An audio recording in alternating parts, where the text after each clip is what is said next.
$43.6 billion. That is the price tag Canadian governments have committed to the electric vehicle battery supply chain between 2022 and 2026. It's an astronomical number. It's designed to buy a future. But here is the uncomfortable reality. While we were signing checks, the actual number of cars rolling off Canadian assembly lines plummeted. We went from producing 2.3 million vehicles in 2016 to just 1.2 million in 2025. We are spending billions on mega projects while 700 parts suppliers, the backbone of the industry, are staring down the barrel of obsolescence. And then, everything changed in February 2026. The Carney pivot. The ZEV mandate? Scrapped. The door to Chinese EVs? Cracked open. The strategy shifted overnight from coercion to competition.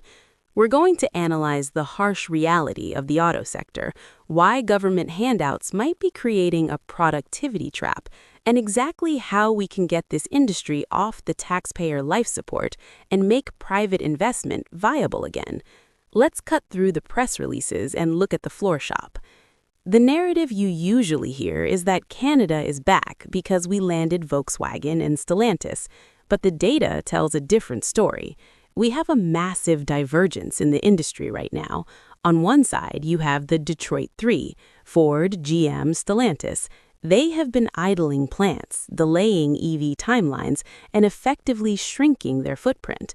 On the other side, you have the Japanese OEMs, Toyota and Honda. While everyone else was panicking, they kept their heads down. By 2025, Toyota and Honda accounted for 77% of all vehicles assembled in Canada. They represent 62% of the assembly plant employment. They haven't just maintained production, they've kept people employed without the massive drama of prolonged layoffs. Why does this matter? Because productivity is tanking. The Trillium Network put out a report showing that the frequent idling of U.S.-owned plants is dragging down the entire sector's productivity. We are effectively subsidizing downtime. And the labor market shock is real. We aren't just talking about shifting from making engines to making batteries. We're talking about replacing entire segments of the supply chain, transmissions, fuel systems, exhaust assemblies. Gone. Economic modeling suggests we could lose over 120,000 jobs during this transition. If you're a machinist in Windsor who has spent 20 years grinding engine blocks, that skill set is undervalued in an EV world.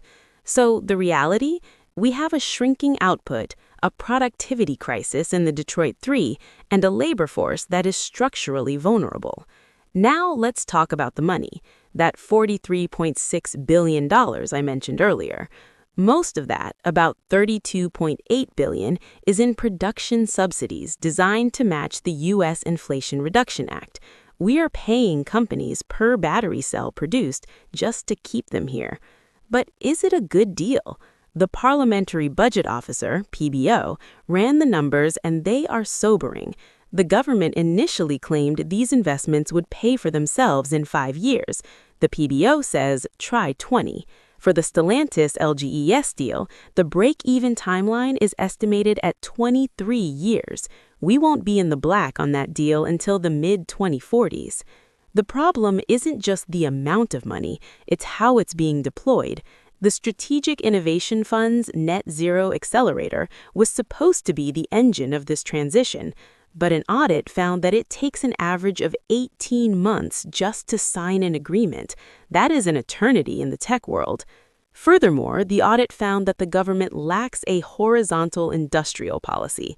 That's fancy talk for the left hand doesn't know what the right hand is doing. We're funding projects in an uncoordinated manner. We're struggling to get large emitters to even apply for the funds because the process is so cumbersome. We have created a system where we are buying mandates. We pay a company to promise to build a car here. But as we've seen with the delays at Ford Oakville, a mandate doesn't always equal cars on the road. This brings us to February 2026. The government realized the liquidity crisis was unsustainable, so they executed the Carney pivot. Here is what happened. First, they scrapped the ZEV sales mandate. The target of 100% EV sales by 2035? Gone, replaced with emission standards similar to Europe's. This allows automakers to sell profitable hybrids and gas cars to fund their EV transition, rather than forcing them to sell EVs at a loss. Second, they revived the rebates, $5,000 for EVs, $2,500 for plug-in hybrids. Third, and this is the controversial part, they struck a deal to allow 49,000 Chinese-made EVs to enter Canada at a low tariff rate. Why would they do that? Ontario Premier Doug Ford hated it. He said it threatens domestic jobs. But the Prime Minister's logic was simple: selective exposure. We can't build a competitive industry in a vacuum. By letting in a quota of high-quality, affordable Chinese EVs, we force our domestic manufacturers to compete or die. It's a strategy to incentivize Chinese firms to invest in Canada within 3 years to avoid future tariffs. Look at South Korea. They aren't just throwing money at walls. They have a mission-oriented strategy. They designated 12 strategic sectors, put up $10 billion in policy finance, and are actively helping combustion engine part suppliers transition to future mobility suppliers. They're playing offense. Look at Europe.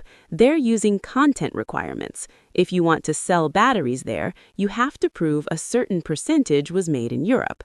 Canada's pivot is an attempt to find a middle ground. We are moving away from pure coercion, mandates, towards a mix of competition and incentives. So, how do we get off the government credit card? How do we make private investment viable so we're not waiting 23 years to break even? 1. Shift from grants to tax credits. We need to stop handing out grants that take 18 months to approve. The future is refundable tax credits like the Clean Technology Manufacturing Investment Tax Credit. Why?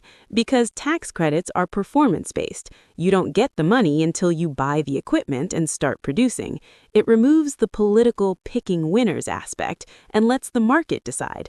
If you build it, you get 30% back. Simple, fast, effective. 2. Save the missing middle. We have obsessed over the anchors, Volkswagen and Stellantis. We forgot the chain. There are 700 parts suppliers in Canada. Many of them make exhaust pipes and fuel injectors. They need a just transition fund specifically for retooling. If these guys go under, the supply chain breaks and the assembly plants have nothing to assemble. We need to incentivize the adoption of Canadian-made production tech in these facilities. 3. Reward footprint, not promises. The Trillium Network recommends that we stop subsidizing promises and start rewarding track records. If a company like Toyota or Honda have kept production steady for a decade, give them preferential access or tax breaks. If a company idles a plant for 2 years, cut them off. Subsidies should be tied to utilization milestones. If the factory isn't running, the tap runs dry. 4. Leverage private capital via ESG. We need to tap into the massive pools of private capital looking for green bonds.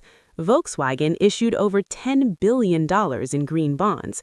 To attract this money, Canadian companies need rigorous, transparent transition plans. Currently, our reporting is fragmented. We need to align with global standards so that a pension fund in London feels safe investing in a battery recycler in Quebec. The Canadian auto sector is currently in a state of state-backed reinvention. We survived the crash of production, but we are currently on life support. The $43 billion was the emergency room intervention. It stopped the patient from dying, but you can't live in the emergency room. The path to independence requires us to be smarter, not just richer. We need to embrace the Carney pivot, use competition to sharpen our edge. We need to pivot from slow grants to fast tax credits. We need to protect our parts suppliers, not just the big assembly plants. We have the lithium, we have the talent, and we have the trade access. The transition isn't a choice anymore, it's a reality. Now we have to decide if we want a sovereign auto industry that stands on its own 2 feet or one that requires a government check to keep the lights on. I'm betting on the former, but it's going to be a bumpy ride. Thanks for watching.